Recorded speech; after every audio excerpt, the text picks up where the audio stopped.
Welcome to my YouTube channel, Tony Su Vega, your Feng Shui guru and paranormal expert.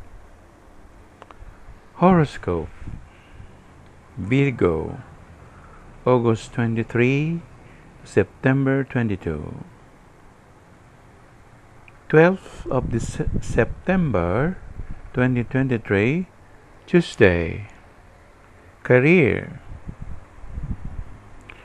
Nakuha natin ang normal na Five of Swords.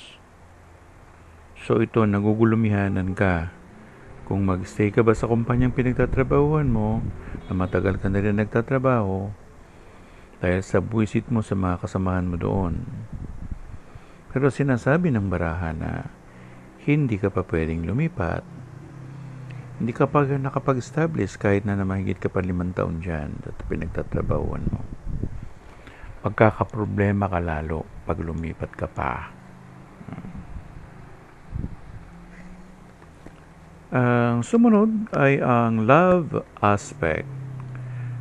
Love aspect, nakuha natin ang normal na Eight of Swords.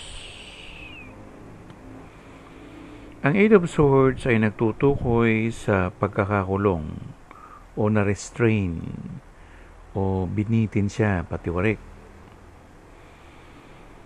At kung ganito ang love aspect natin, ang ibig sabihin hindi kayo nagkakaayos ng iyong partner, na iyong asawa man o ng iyong may bahay. So, kailangan mong makipag-patch up. Kailangan ninyong ayusin ang inyong sarili. Kailangan ninyong ayusin ang inyong relasyon sa isa't isa. Money and opportunities.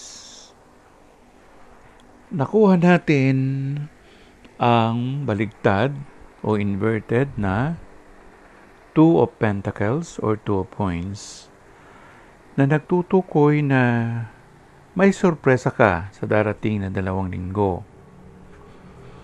Sorpresang pananalapi na maaaring makatulong sa iyo sa iyong paghahanap buhay.